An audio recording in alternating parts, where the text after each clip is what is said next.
All right, so I'm noticing that a lot of brothers and sisters are finding out what the Star Spangled Banner really means and who wrote it, and people are getting offended by it, especially our black patriots, and I want to go ahead and just put my little 2 cents in it, if y'all don't mind. Now, let me start off by saying that as a black woman in a country where my people have never really had freedom, justice, or gotten reparations, in a country where there's a genocidal war on my people, in a country where justification is found when an innocent black man or woman is murdered, in a country where my people are oppressed and discriminated against, in a country where my ancestors were enslaved, beaten, raped, and lynched, in a country where such a thing as white supremacy and white privilege even exists. I want you all to know that I am under no obligation to make white America feel comfortable. I want them to be just as uncomfortable as my ancestors were. I want them to know what it feels like to be discriminated against. No matter how prejudiced I may seem, it doesn't really make a difference because it will not affect them and will not affect where they can live, where they can work, whether or not they can get a loan or anything like that. And if you are a black person that feels like you need to tread carefully not to offend or agitate white people, then you might as well get your yes master, no master tail back on the plantation. I will not change my message, and I will not cater to anyone's feelings because no one has ever catered to ours. Okay? I am disgusted by their patriotism because to be a proud American is to be either an ignorant American, a racist American, or both. And to be a proud black American is to be almost insane. So I'm going to discuss white America, and I keep saying white America because the land America herself is land of copper-colored people, and a lot of our ancestors are actually the original people of this land. White America was founded on racism, genocide, slavery, and Christianity.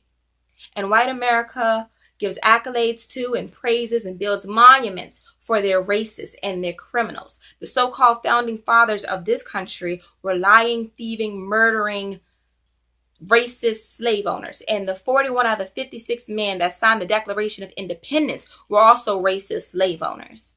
So while they were saying that all men were created equal and we all have rights to life, liberty, and the pursuit of happiness, they owned slaves that didn't have the rights to any of these things and were definitely not seen as equal.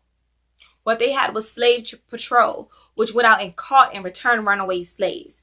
They beat and kept rebellious slaves in check and lynched them. Today, we call that the police. So when you hear police talking about protect and serve, understand they were never meant to protect and serve us, just white people. They had laws that prevented white people from any form of punishment for killing innocent black people. Today, that's called reasonable cause. That's all a cop has to say is he has reasonable cause to do something, and then it's his word against the dead man's word, and then he gets paid leave. Okay? Life, liberty, and the pursuit of happiness was never intended for us. The Constitution does not apply to us. We weren't seen as humans then, and we aren't seen as human now. Okay, we still don't have freedom. We still don't have justice. We still don't even really have rights as black people. What black people in white America have, we have permission. We have permission as long as we are compliant, compromising, and not too threatening. But step outside of that box of what a well-behaved Negro is supposed to be, and you'll see just how much permission you have. See how much permission you have if you're black in the wrong place at the wrong time. We have black veterans that have done the dirty work for this country, gone overseas and fought other brown and black people just to keep these white devils in power, then come back home and they don't even have permission to life, liberty, and the pursuit of happiness. Rise in power to India Crager, Kenneth Chamberlain, Elliott Williams, and all the other black veterans that have fought or served for this country that end up killing them. Because that's what white America does. They kill unprovoked. And they turn around and act like we're the predators, which is what Hillary Clinton referred to us as, predators. Now understand that violence is natural when it comes to survival. And because we are natural beings, that applies to us.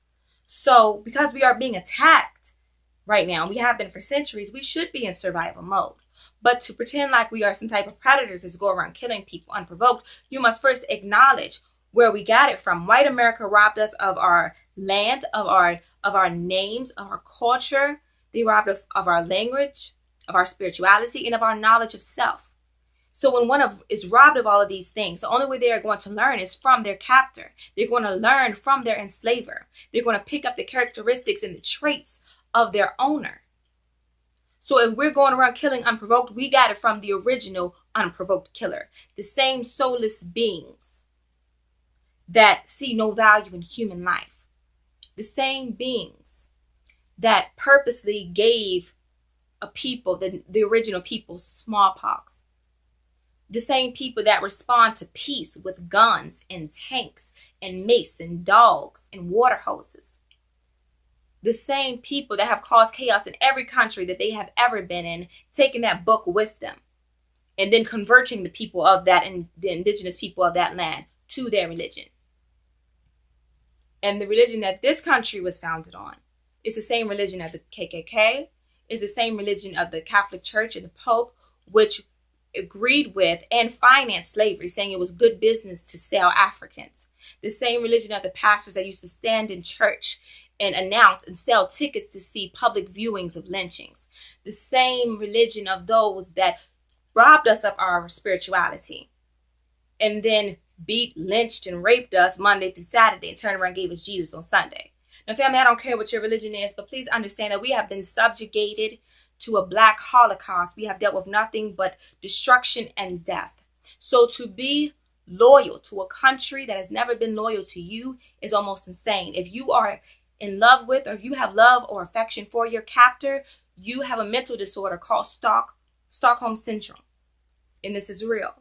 Okay? I am not a patriot, and I will not participate in any patriotic gestures, activities, events, anything like that. I will not celebrate any holidays that celebrate the destruction and death of my people, of my ancestors. I will not give my consent to be governed. I will not recite the Pledge of Allegiance. I will not stand for their national anthem, or anything like that. Okay? And so, yeah, family, that's pretty much all I have to say about that. I stand for my people. My allegiance is to my people. Peace and love, family.